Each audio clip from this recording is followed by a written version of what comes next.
அண்மை செய்தியை பார்த்து வருகிறோம். போச்சம்பள்ளி அருகே பீர்ஜானூரில் தங்கமுத்து என்பவருக்கு சொந்தமான செங்கல் சூளையில் ஆய்வு மேற்கொள்ளப்பட்டது. செங்கல் சூளை கொத்தடிமைகள் 21 பேர் மீட்கப்பட்டிருக்கிறார்கள். அது தொடர்பான அண்மை செய்தியை தற்போது பார்த்து வருகிறோம்.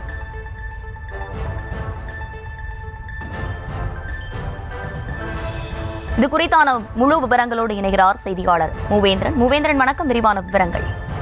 நிச்சயமாக வர்ஷினி, கிருஷ்ணகிரி மாவட்டம் போச்சம்பள்ளி மற்றும் அதன் சுற்றுவட்டார பகுதியில் உள்ள செங்கல் சூளைகளில் சிலர் கொத்தடிமை தொழிலாளராக இருப்பதாகவும் அவர்களை மீட்க வேண்டும் என மாவட்ட சட்டப்பணிகள் ஆணைக்குழுவிற்கு தேசிய பழங்குடி ஒற்றுமை பேரவை குழுவினர் புகார்கள் தெரிவித்தனர்.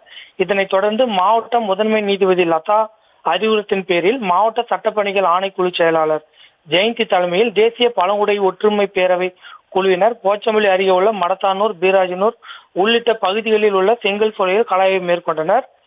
இதில் தங்கமுத்து என்பவருக்கு சொந்தமான செங்கல் சூளையில் ஊத்தங்கரை அடுத்த 3ஆம்பட்டி ஊராட்சிக்குட்பட்ட ஒபக வலசை கிராமத்தைச் சேர்ந்த மாரியப்பன், விநாயகம், ஆறுமுகம் மற்றும் மணிகண்டன் ஆகிய 4 குடும்பங்களைச் சேர்ந்தவர்கள் கொத்தடிமைகளாக இருந்தது தெரிய வந்தது. மேலும் அவர்களது வீட்டுமனை பட்டா, இருசக்கர வாகன பதிவுச் சான்று, ஓட்டுநர் உரிமம், பிறப்புச் சான்று, வங்கி கணக்கு புத்தகம், வாக்காளர் அடையாள அட்டை மற்றும் ஆதார் அடையாள அட்டை ஆகியவற்றை செங்கல் சூளை உரிமையாளர்கள் பெற்றுக்கொண்டும் அடிப்படை வசதிகள் ஏதும் செய்து தராமலும் குழந்தை தொழிலாளர்கள் பணியில் அமர்த்தியது தெரிய வந்தது.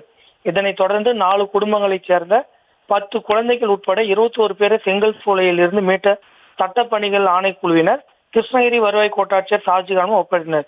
இது குறித்து கிருஷ்ணகிரி வருவாய் கோட்டாட்சியர் ஷாஜிகான் விசாரணை மேற்கொண்டு வருகின்றனர். வர்ஷினி,